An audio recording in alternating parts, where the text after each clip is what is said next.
En esta tarde charlábamos con mi esposa y la verdad no queríamos predicar un sermón, sino tener una charla con ustedes, más bien haciendo un poco un resumen de lo que hemos visto en estos 2 primeros meses del año con respecto al sacerdocio, ¿sí? En esta participación nuestra del propósito eterno, este trimestre que hemos agregado. Lo estamos hablando, el énfasis que estamos haciendo es el sacerdocio de los creyentes, y es un tema muy, muy importante. Lo vengo diciendo en cada oportunidad que tengo. Creo que es uno de los temas que entendemos en teoría, pero que menos se practican dentro de lo que es la iglesia evangélica. Por eso es importante repasarlo, charlarlo, tenerlo claro, para que se haga carne realmente en nosotros, no como concepto, sino como un estilo de vida. Y un poco la idea es poder basar la charla, como vamos a tocar distintos aspectos, basarla en 4 textos de la Biblia que vamos a ir brevemente desarrollando. El primero está en primera carta de Pedro, capítulo 2. Primera carta de Pedro, capítulo 2. Vamos a leer allí el versículo 5 y después los versículos 9 al 12, ¿sí? Primera de Pedro 2, 5 dice: y ustedes son las piedras vivas con las cuales Dios edifica su templo espiritual. Además, son sacerdotes santos. Por la mediación de Jesucristo, ustedes ofrecen sacrificios espirituales que agradan a Dios. Luego el versículo 9 dice: pero ustedes no son así porque son un pueblo elegido, son sacerdotes del Rey, una nación santa, posesión exclusiva de Dios. Por eso pueden mostrar a otros la bondad de Dios, pues Él los ha llamado a salir de la oscuridad y entrar en su luz maravillosa. Antes no tenían identidad como pueblo, ahora son pueblo de Dios. Antes no recibieron misericordia, ahora han recibido misericordia de Dios. Queridos amigos, ya que son extranjeros y residentes temporales, les advierto que se alejen de los deseos mundanos que luchan contra el alma. Procuren llevar una vida ejemplar entre sus vecinos no creyentes, así por más que ellos los acusen de actuar mal, verán que ustedes tienen una conducta honorable y le darán honra a Dios cuando Él juzgue al mundo. Estos versículos claramente nos hablan de que somos un sacerdocio, ¿sí? El versículo 5, después el versículo 9, nos hablan de que somos todos los creyentes. Pedro escribe esta carta a la iglesia en general, a todos los creyentes. Por lo tanto, entendemos que el sacerdocio es de todos los creyentes. Y cuando decimos todos los creyentes, estamos diciendo todos, sin diferencia de tiempo, de conocimiento. Esas cuestiones pasan por otro lado, o de funciones que podamos llevar adelante. Todos los hijos de Dios somos parte de su sacerdocio. Todos somos sacerdotes santos del Señor. Esta es una realidad que, como he dicho, la entendemos medianamente en la teoría, pero no en la práctica. Saben que hay, yo hablo de 3 modelos de sacerdocio fallido, ¿sí? Por un lado, el modelo judío. Cuando uno mira en el Antiguo Testamento, en el libro de Éxodo, leemos que Dios le dice a Israel que quiere que ellos sean su sacerdocio, un reino de sacerdotes, todo Israel. Ese era el plan de Dios, que todo Israel fuera un reino de sacerdotes, porque sacerdote, creo que ya ustedes han escuchado este tiempo, es el que construye puente, el que acerca a las personas a Dios. Entonces, la función de todo Israel era acercar a las demás naciones a Dios. Pero por causa de la idolatría, por causa de la desobediencia, Dios no puede usar de esta manera a Israel y elige una tribu, que es la tribu de Leví, y que esa fue la tribu encargada de realizar el sacerdocio. Entonces, de 12 tribus, una sola, menos del 10%, ¿sí? Una sola tribu era la encargada del culto a Dios, de toda la tarea religiosa, y el resto de las tribus vivía para ellos, ¿sí? Luego, a partir ya del Nuevo Testamento y del comienzo de la Iglesia, cuando transcurren los siglos, la Iglesia cristiana se transforma en lo que conocemos hoy como la Iglesia católica. Y la Iglesia católica sigue con ese modelo fallido, donde los sacerdotes y las monjas, ¿sí? Son los que realizan la tarea, y se hace una división a la que se le llamó, palabras que no existen en la Biblia, el clero y los laicos. El clero son todos los que tienen algún cargo y que ofician las misas, las ceremonias, y los laicos son los hermanitos que van a la reunión, ¿sí? Los asistentes, nada más. Esa división fue muy perniciosa para la Iglesia porque desconoce el sacerdocio de todos los creyentes, creyendo que solamente algunos tienen que servir a Dios, mientras el resto cumple con su religión una vez a la semana.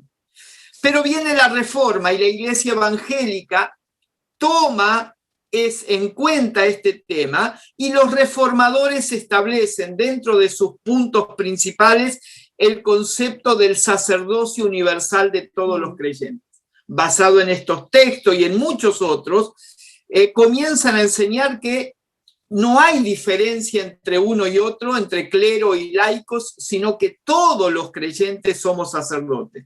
Pero eso, en el modelo evangélico tradicional, también quedó nada más que en un enunciado teológico, en una doctrina, pero en la práctica seguimos con el mismo modelo. En una congregación, supónganse, de 50 personas, 10 son los que están más o menos involucrados y los otros 40 asisten a la reunión. En una congregación de 100, y habrá 20, 30 que están medianamente involucrados, y el resto solamente asiste a las reuniones. Y creemos que para servir a Dios hay que hacer algo en la reunión o tener un cargo en la congregación. Todo esto fue de alguna manera desdibujando este concepto del sacerdocio de todos los creyentes. Es un concepto muy amplio, ustedes ya han estado escuchando del tema, así que no me voy a extender tanto. Solo es interesante que en los versículos 1 y 2 de Primera de Pedro, de este pasaje que leíamos, capítulo 2, nos muestra dos claves para avanzar hacia la madurez, porque no se puede ejercer el sacerdocio sin madurez. Madurez espiritual, y la madurez espiritual no es para los pastores. La madurez espiritual es para todos los creyentes, porque todos los creyentes somos sacerdotes. Y para poder acceder a esa madurez, hay dos claves que nos muestran los dos primeros versículos, ¿sí? Número 1, abandonar. Hay algo que abandonar, dice el versículo 1. Por lo tanto, desháganse de toda mala conducta. Acaben con todo engaño, hipocresía, celos y toda clase de comentarios hirientes. Esas que son actitudes de un niño, mala conducta, engaño, hipocresía, celos y malos comentarios o comentarios hirientes, palabras hirientes, son las cosas de las que debemos deshacernos si queremos avanzar hacia la madurez. Y luego, versículo 2, nos habla el segundo aspecto. O sea, para madurar hay que dejar algo y hay que desear algo, o avanzar o tomar algo. Y dice el versículo 2, como bebés recién nacidos, deseen con ganas la leche espiritual pura, para que crezcan a una experiencia plena de salvación. Pidan a gritos ese alimento nutritivo. ¿Sí? O sea, es abandonar las actitudes de la niñez para avanzar y desear el alimento espiritual. Por eso son tan importantes estos tiempos donde nos alimentamos espiritualmente, nos nutrimos espiritualmente para poder madurar y crecer. Ahora, hay algunas palabras en este texto que leímos que son bien importantes y que tienen que ver con el culto a Dios. Esta palabra que también se ha deformado tanto, y cuando hoy en el mundo evangélico escuchamos la palabra culto, enseguida pensamos en una reunión, ¿no? Decimos, ¿a qué hora es el culto? ¿No? Qué lindo que estuvo el culto, ¿no? qué largo que estuvo el culto, ¿no? Esas son expresiones, ¿cuándo termina el culto? Y la realidad es que la palabra culto no tiene nada que ver en sí mismo con las reuniones. Nuestras reuniones son eso, son reuniones convocatorias de celebración, de entrenamiento, pero el culto a Dios es la adoración a Dios. Y la adoración a Dios no son actividades que realizamos, ni el culto o la adoración, sino que es un estilo de vida. Miren, en el modelo judío de culto, ¿sí? Que en el antiguo pacto el culto sí era un momento, una actividad, había 3 elementos infaltables. Ustedes saben que el antiguo pacto era tipo y sombra de la realidad que vivimos nosotros. Por eso tomamos de ahí el ejemplo. Había 3 elementos para que pudiera haber culto o adoración. El primer elemento era un altar. Hacía falta un altar. El altar era un lugar hecho de piedra donde ahí arriba se sacrificaba un animal. Entonces, el altar era uno de los elementos. El segundo era el sacerdote, ¿sí? Y el tercero era el sacrificio. O sea, tenía que haber un altar, o segundo, el sacrificio, un animal, y un sacerdote que ofreciera el animal, el sacrificio en el altar. Esos 3 elementos que en el antiguo pacto eran una construcción de piedra, un animal y una persona, en el nuevo pacto y en las palabras de Pedro entendemos que se aplican las 3 cosas a nosotros. O sea, en el nuevo pacto nosotros somos el altar, no es un lugar físico, nosotros somos el sacrificio y nosotros somos el sacerdote, ¿sí? Leo de nuevo en los primeros versículos que leímos, fíjense que dice en el versículo 5, ustedes son las piedras vivas, allí está el altar. El altar era parte del templo y fíjense, dice, ustedes son las piedras vivas con las cuales Dios edifica su templo espiritual. Por eso no creemos hoy en templos hechos por manos de hombre. Hoy los edificios ya no son un templo, son esos, son edificios donde nos reunimos, pero el templo somos nosotros, ¿sí? Y somos el altar. Es un momento, es un ámbito, el altar donde nosotros nos ofrecemos a Dios y somos también el sacrificio.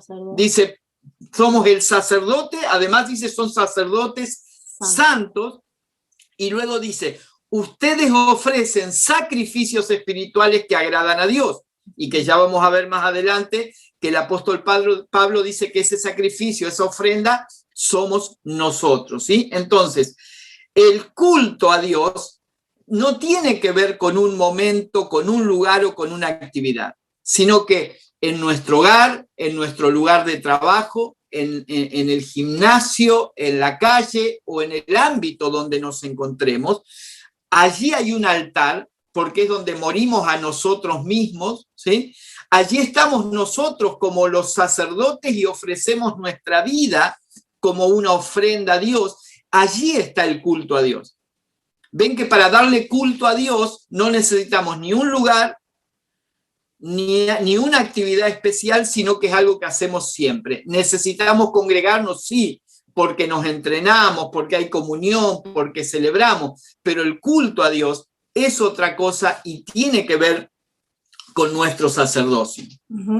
Por eso entendemos en este tiempo que como sacerdotes de Dios es necesario que continuamente nos presentemos nosotros primeramente como ofrenda. En este último mes estuvimos hablando del sacerdocio y las finanzas, relacionado quizás con cosas más materiales, pero la mejor ofrenda, o la principal ofrenda, lo primordial ofrenda que Dios espera es en nosotros mismos, que nosotros, así como Él dice, ustedes son esa ofrenda agradable, que nosotros nos podamos ofrendar.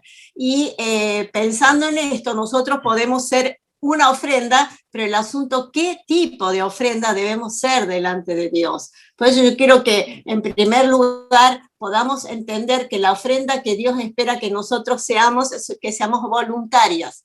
Entonces somos una ofrenda voluntaria. Voluntariamente nos damos a Dios. No hay una obligación, no hay una imposición de parte de Dios. Al contrario, nace ese voluntarismo del amor que Dios nos ha manifestado. Y sobre esto, el otro día hablaba un poco yo contando la experiencia del pueblo de Israel, que en la antigüedad, cuando los esclavos estaban con un dueño, después de 7 años, el dueño tenía la obligación de soltar al esclavo y dejarlo libre. Pero había esclavos que se habían encariñado, dice, con sus dueños, entonces decidían voluntariamente seguir bajo ese amo como esclavos por amor ahora, no por obligación. Por un tiempo había sido por obligación, pero ellos ahora decidían porque ellos decían. Entonces, ¿qué hacía el amo? Llevaba a ese esclavo a las autoridades y para que eso fuera rubricado le agujereaban la oreja, le hacían el arito, lo que usamos hoy,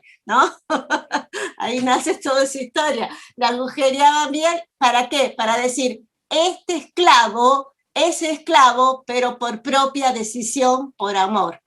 Y cada vez que lo veían ese esclavo, la gente decía, este se ofrendó, este se decidió voluntariamente ser esclavo. Bueno, esa analogía que del antiguo pacto describe justamente la decisión que cada uno de nosotros, sacerdotes, debemos hacer ante Dios, de decir, Señor, mi vida no me pertenece, yo me ofrendo voluntariamente, gracias a todo lo que vos has hecho por mí, a todo lo que vos has dado por mí. Y el apóstol Pablo nos dice en Romanos 6:16, ¿acaso no saben ustedes que cuando se entregan a alguien para obedecerlo son esclavos de aquel a quien obedece? Claro que lo son, ya sea del pecado que lleva a la muerte o de la obediencia que lleva a la justicia. Y dice el 18, en efecto, habiendo sido liberados del pecado, ahora ustedes son esclavos de la justicia. Y esa esclavitud de la justicia no es una obligación, es una decisión voluntaria de todos aquellos que fuimos justificados, regenerados, santificados a través del sacrificio de la cruz. Creo que todos los que estamos hoy escuchando, si servimos a Dios, lo hacemos voluntariamente. No lo veo ni a Geraldi ni a Diego con una pistola apuntándole a la cabeza. Serví a Dios, hacé aquello, tenés que hacer aquello. Enseñamos, pero el deseo está en nuestro interior, fruto de haber sido reconciliados con Dios o de haber experimentado en nuestra vida la vida de Él. Por eso nosotros podemos decir que somos una ofrenda o debemos ser una ofrenda voluntaria, que es la respuesta correcta de cada sacerdote al que ha experimentado la gracia salvadora. No nos olvidemos nunca de eso. La gratitud y el voluntarismo va mucho más allá de lo que podamos hacer. Muchas veces, por eso digo, ¿qué tipo de ofrenda somos? Podemos ser ofrenda, pero no voluntaria. Bueno, no me queda otra. Pero debemos ser una ofrenda voluntaria. También debemos ser una ofrenda generosa, como lo era el apóstol Pablo. Él nos dice en sus cartas, 2 Corintios, así que de buena gana me gastaré yo mismo todo lo que tengo y aún me desgastaré del todo por ustedes. Hablando de una actitud de alguien que entendió lo que era hacer una ofrenda, pero una ofrenda generosa, no una ofrenda tacaña, así bueno, voy a darle 2 horas de mi día. Nunca dijo eso Pablo.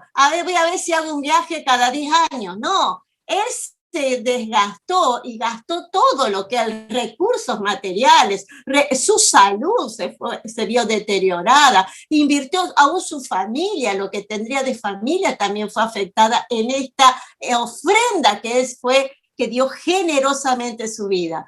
Y bueno, vamos a decir, bueno, pero el ejemplo supremo que tenemos es el de Jesús. ¿Qué dice Filipenses 4? Que él, siendo igual a Dios, no estimó esto como cosa que aferrarse, sino que se despojó, se entregó, se dio todo. Él nos vio en lo peor de nuestra situación y se ofrendó generosamente, no dio una parte de su vida. Como decimos a veces, Dios no se lamentó desde el cielo diciendo, pobre gente, ¿cómo está? ¿Qué puedo hacer por ellos? Bueno, voy a ver si hago. No, dio lo mejor, dio una ofrenda generosa. Por eso hoy celebramos la vida de Cristo en nosotros, porque es esa ofrenda generosa. Por eso si hay algo que nosotros tenemos que entender como iglesia, es que nos sirve darle una parte de Dios al Señor. Te doy una parte de mi vida, te doy mi corazón, y el resto, y el bolsillo, y tu familia, y las otras áreas, las emociones y el alma. Somos a veces, vieron, así muy románticos para decirle al Señor, te entrego mi corazón. Pero Jesús quiere no solo el corazón, quiere todo, nos quiere integralmente, nos quiere completamente. No sirve dar un servicio por obligación tampoco. Así como sirve darle un pedacito de la vida, tampoco sirve darle un servicio por obligación. Hace mucho tiempo a veces se cantaba, nos enseñaban cuando hacíamos retiro de matrimonios. Bueno, el orden en la familia es la prioridad. Primero Dios, después la familia, y nos daban una columna ¿vieron? Del 1 al 10, el orden de lo que tenemos que dar. Pero uno ha entendido en este tiempo que a Dios no le podemos dar un lugar, Él es el todo. Colosenses nos dice eso. Él es el todo y en todo. En Él estamos. O sea que no hay forma que nosotros podamos ponerle a Él un lugar sino reconocerlo como el todo, como el centro de nuestra vida. Por eso que aún las canciones que cantamos cambian el sentido, ¿no? Y si alguna vez cantamos Él los primeros en mi vida, bueno, cambiémoslo y digamos el centro de todo, como hemos escuchado algunas canciones así. Él es el todo. Por eso no solo tenemos que ser esa ofrenda voluntaria, esa ofrenda generosa, sino también útil. Porque de nada sirve que seamos una ofrenda y que no nos dejemos usar, ¿no? El alfarero cuando construye sus vasos, y hay una parábola de esto en la palabra, dice que lo construye ¿para qué? Para que sea útil para un servicio específico. Y si el vaso no sale bien, ¿qué hace el alfarero? Lo rompe de nuevo, pero no lo desecha, lo vuelve a formar para que pueda llegar a ser útil para el propósito para el cual fue creado. Nosotros también tenemos que entender que somos vasos útiles para Dios y preparados para toda buena obra. Eso es magnífico sabernos eso. Somos útiles. Miren, por año algo que persiguió y lastimó mucho a la iglesia es creernos que no somos capaces, creernos que no damos a la altura o a lo que Dios pide, creer que no somos, que somos incompetentes, y capaz que hasta nos han dicho eso es inútil, esas expresiones, y hemos pensado que no, cuando yo llegue, ahí voy a poder hacer. Pero nosotros tenemos que entender que somos útiles en las manos de Dios si nos ofrendamos a Él, si nos ofrendamos generosamente, voluntariamente, y saber que en sus manos somos útiles. ¿Recuerdan la historia del muchachito de los panes y de los peces?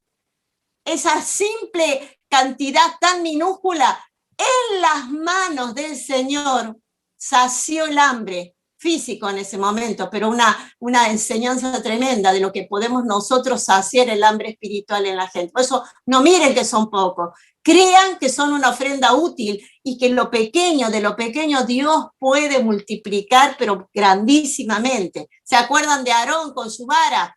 Que esa vara que Dios le dio un pedazo de un palo pelado. ¿Pero qué hizo Aarón? En las manos de Dios, Moisés primeramente, y esa vara en la mano de Moisés, ¿qué logró? Milagros tremendos, abrió el mar rojo, convirtió las aguas del Nilo en rojo, sacó de la esclavitud a un pueblo. ¿Por qué? Porque justamente todo lo que nosotros y nuestras vidas están espiritualmente hablando en las manos de Dios, vamos a ser útiles en todo lo que Él nos requiera. Entonces, si hay algo que la iglesia tiene que recuperar es saber que somos competentes, ministros competentes, quiere decir capacitados por Dios para toda buena obra en este nuevo pacto donde Dios nos ha puesto a trabajar. Y por último, que somos una ofrenda que da mucho fruto, fructífera, útiles y fructíferas también.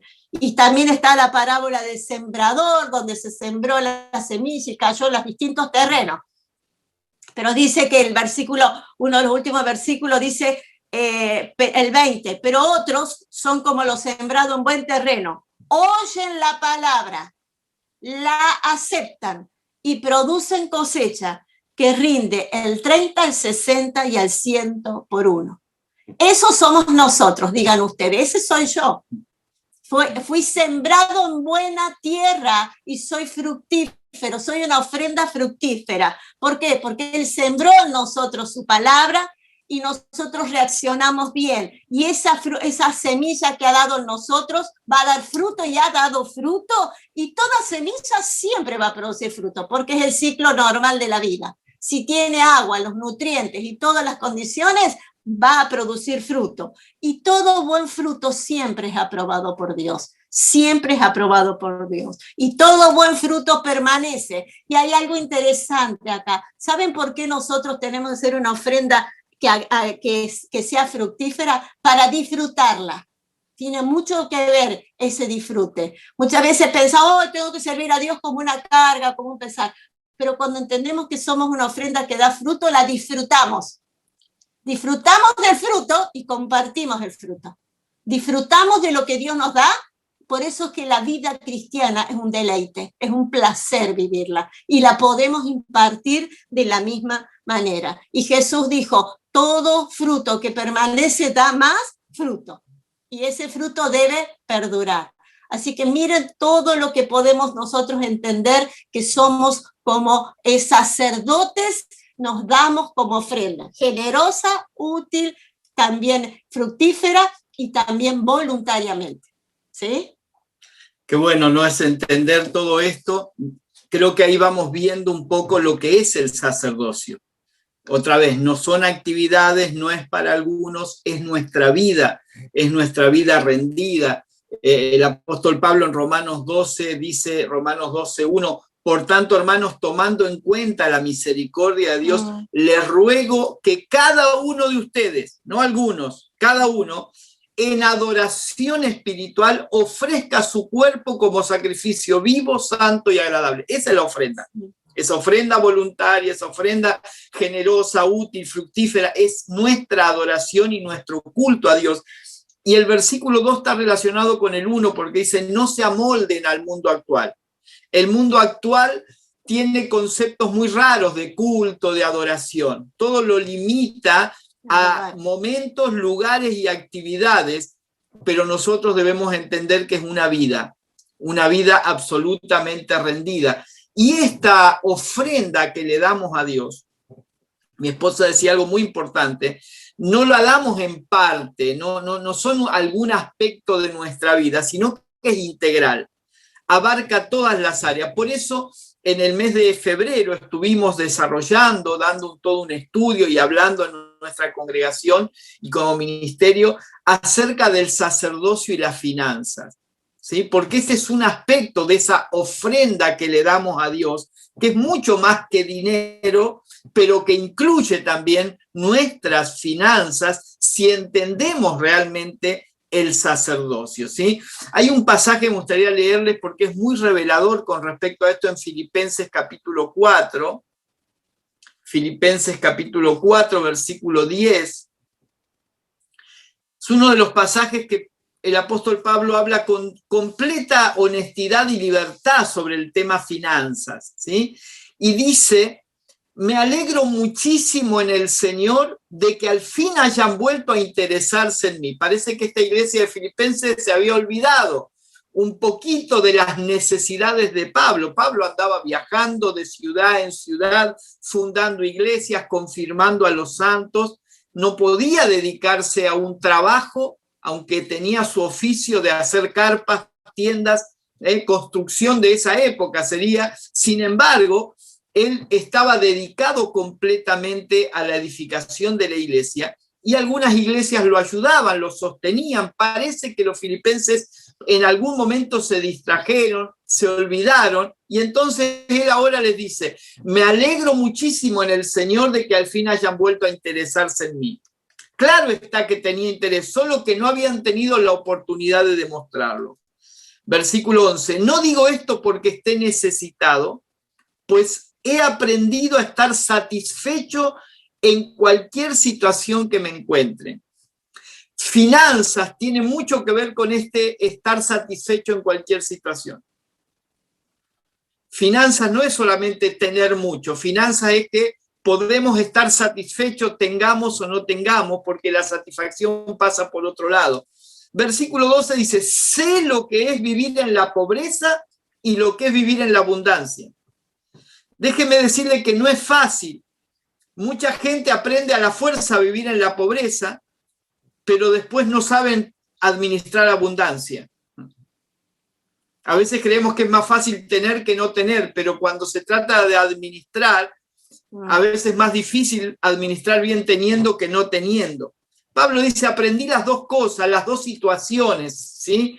Dice, tanto para quedar saciado como para pasar hambre, a tener de sobra como a sufrir escasez. Y aquí viene este texto que lo hemos usado para cualquier cosa, pero que está en este contexto. Todo lo puedo en Cristo que me fortalece. Ese texto que lo usamos para creernos superpoderosos, Pablo lo que está diciendo es, en Cristo puedo tener hambre y seguir estando satisfecho, y puedo tener abundancia y seguir estando satisfecho.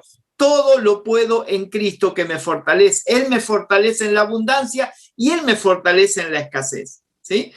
Sin embargo, dice el 14, han hecho bien en participar conmigo en mi angustia. Ahí la palabra clave es participar, para que los que están tomando nota.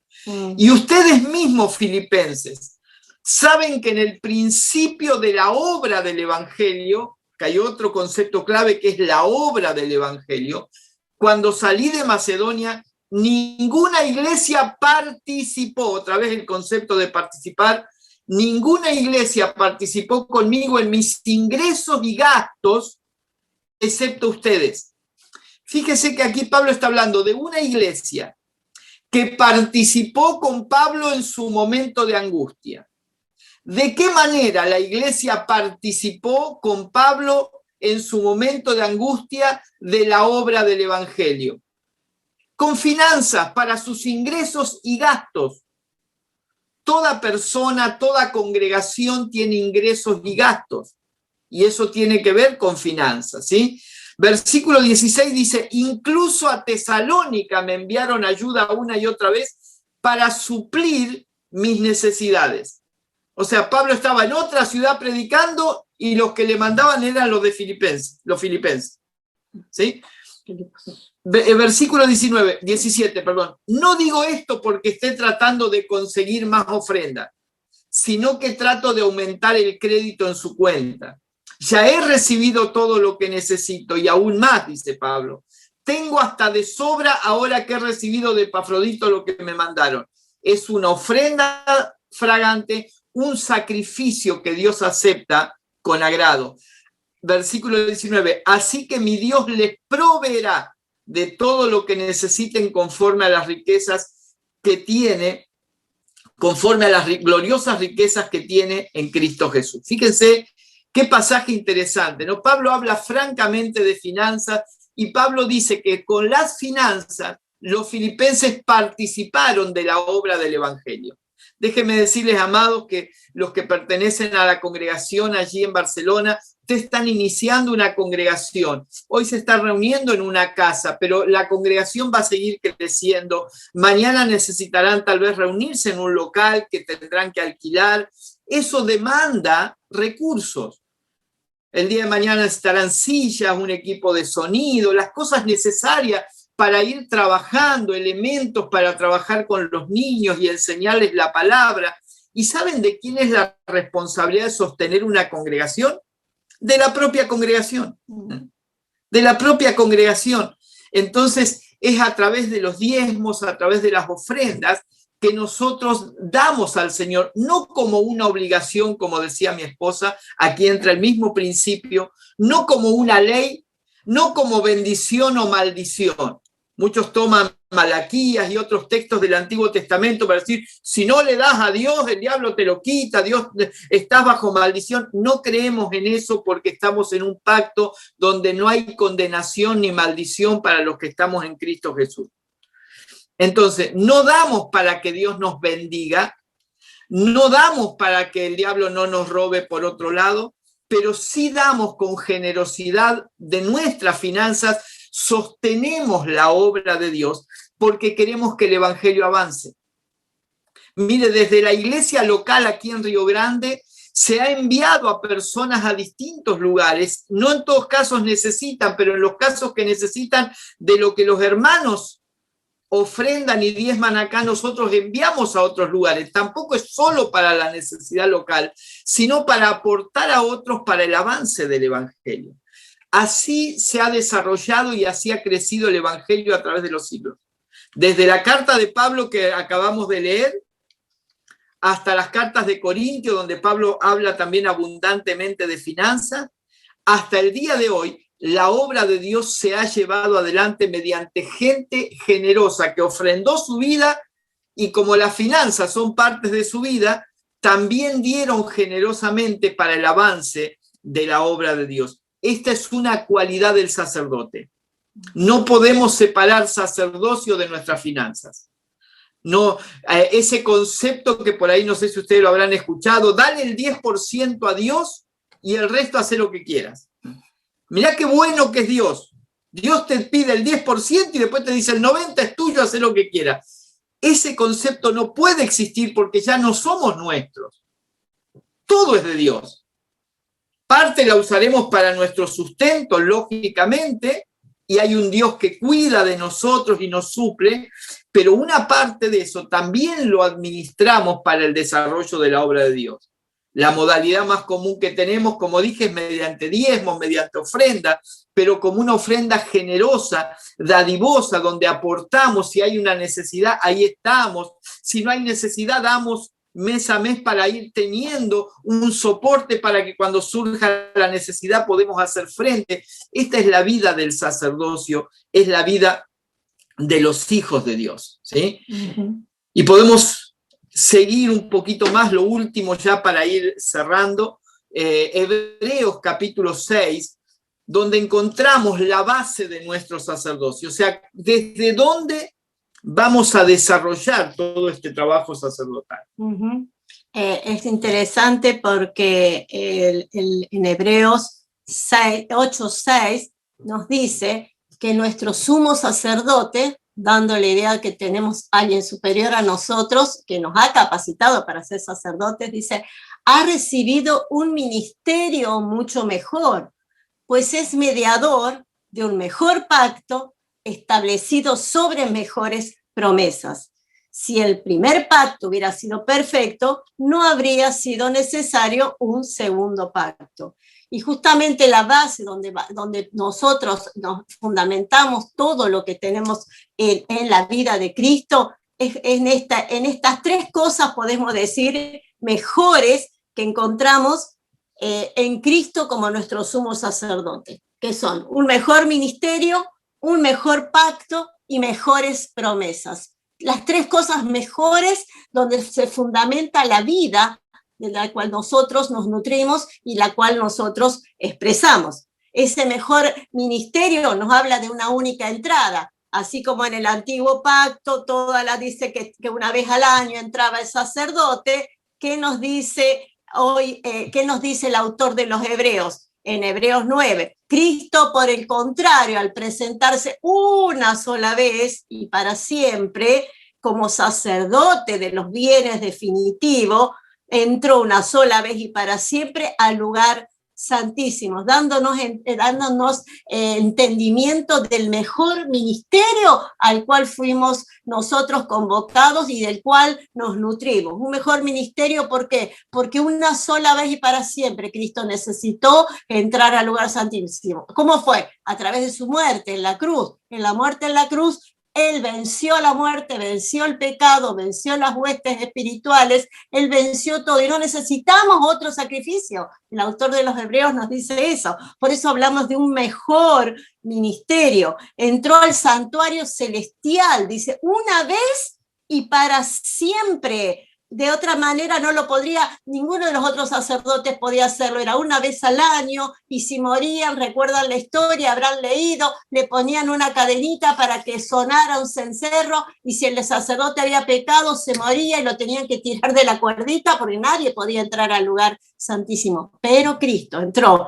a ese lugar una vez y para siempre. Y nosotros tenemos necesidad que nos sea revelado este mejor ministerio al cual fuimos llamados. Dice Hebreos 9:8, con esto el Espíritu Santo da a entender que mientras siga en pie el primer tabernáculo, aún no se habrá revelado el camino que conduce al lugar santísimo. Y nos está hablando de una transición de pactos. Como iglesia, como hijos, nosotros tenemos que migrar, mudarnos en el entendimiento a lo nuevo de Dios, al nuevo pacto, porque mientras ese entendimiento está todavía en nosotros, no se nos ha revelado, dice, el camino al lugar santísimo. Entonces, ¿qué nos habla esto? De no quedarnos estancados en costumbres, en formas, en tradiciones, sino pedir cada día lo nuevo de Dios, la revelación de Dios, la frescura de Dios, que es lo que necesitamos, esa revelación del mejor ministerio que recibimos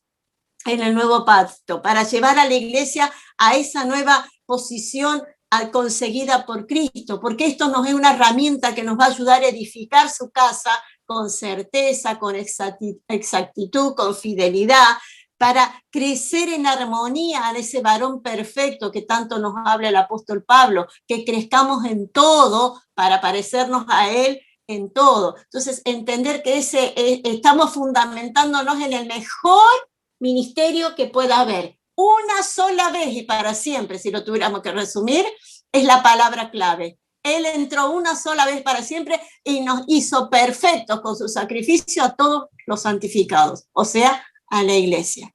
Ahí, en eso nos basamos, en ese mejor pacto, en ese mejor ministerio, perdón. También nos habla de un nuevo, un mejor pacto, que sería la segunda palabra de las cosas mejores que nos habla. Y el nuevo pacto, si nosotros recordamos, todo el Antiguo Testamento estaba basado en leyes y reglamentos. ¿Quién lo leyó Levítico y se aburrió? Pero saben que aunque sea aburrido, hay tanta enseñanza en esto, porque son todas figuras y sombras de lo que nosotros vivimos, de lo que nosotros hoy experimentamos.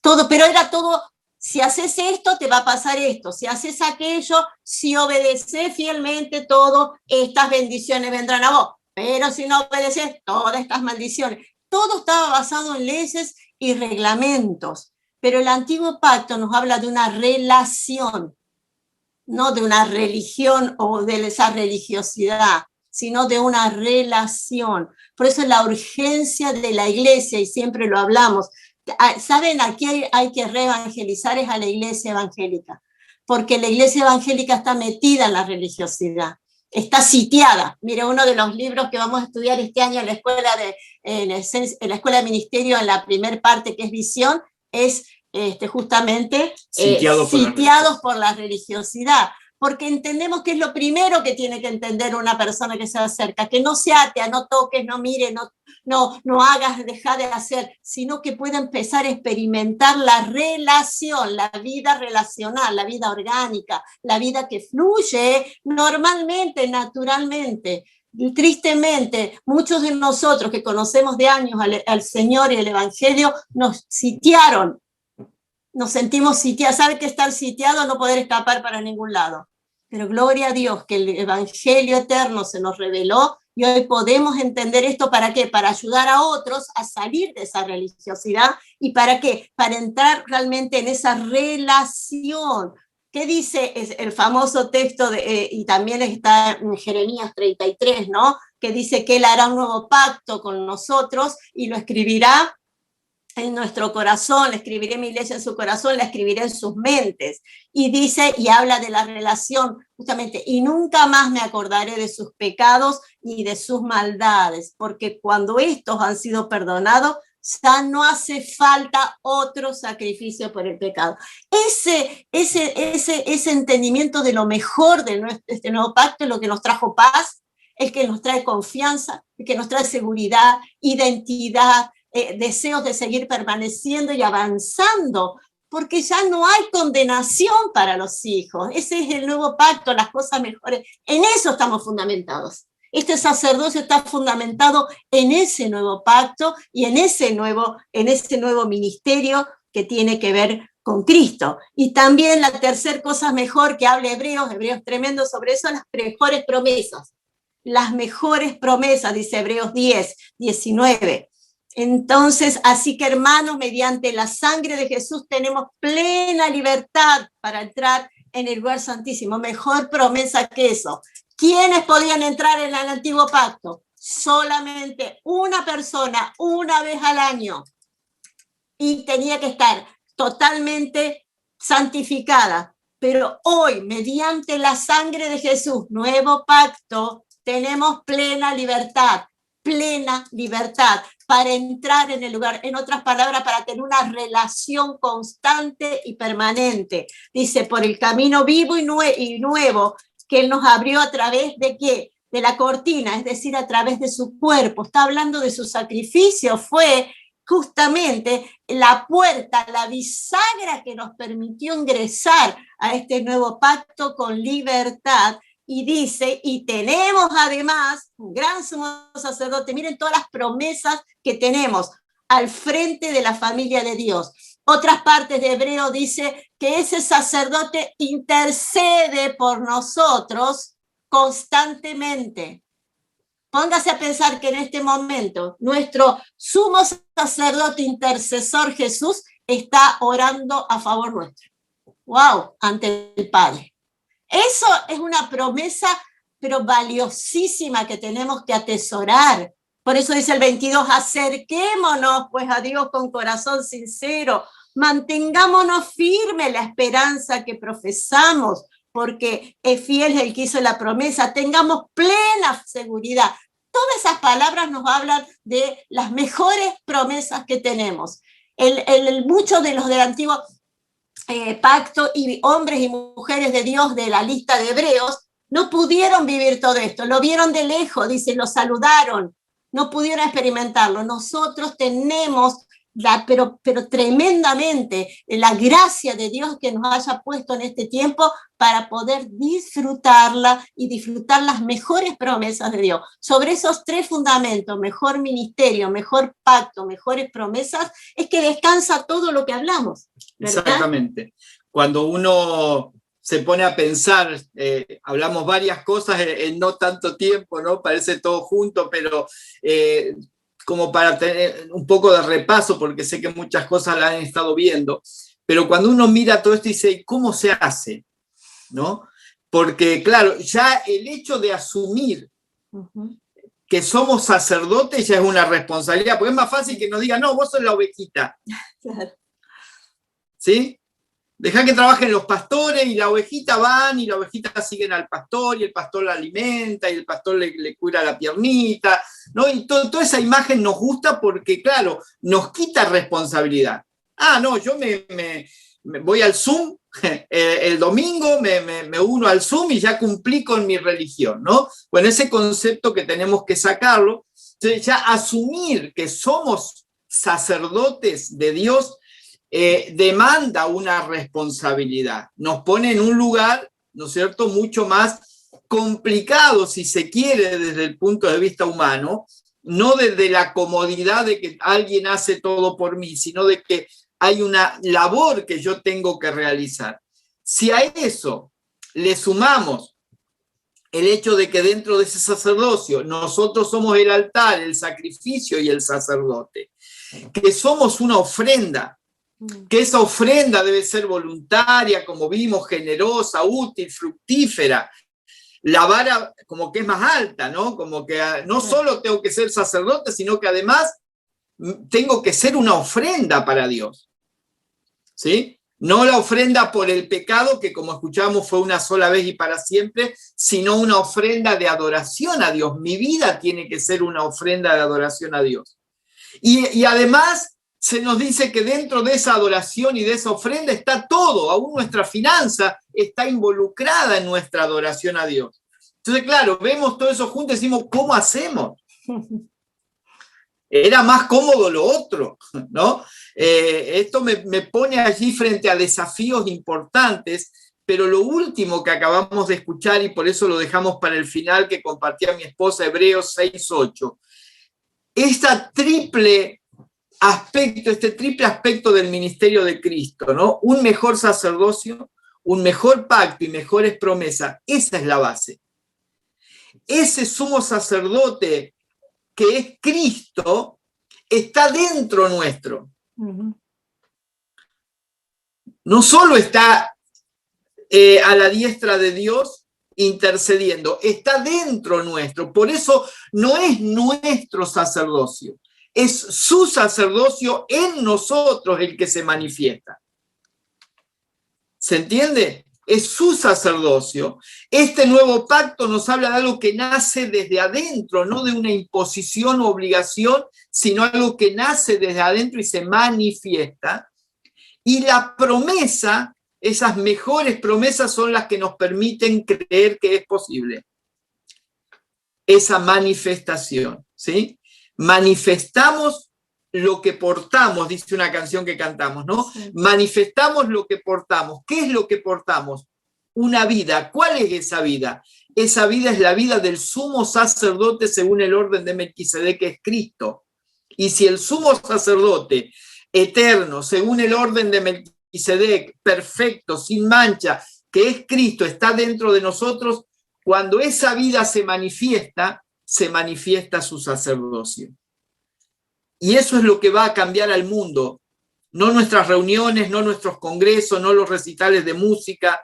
Lo que va a transformar al mundo, a trastornar, como hicieron los primeros cristianos al mundo, va a ser la vida de los sacerdotes de Dios, hombres y mujeres, saliendo cada día, cada uno a sus actividades, pero con el ropaje no externo, sino interno, el ropaje de su sacerdocio, el sacerdocio de Cristo manifestado a través de nuestras vidas. Así que queríamos dejarles esta palabra, este resumen, pero que no haya sido complicado, tratamos de abarcar varias cosas, pero si hay preguntas, queremos tomar un momento antes de orar, juntos compartir un momento de oración también.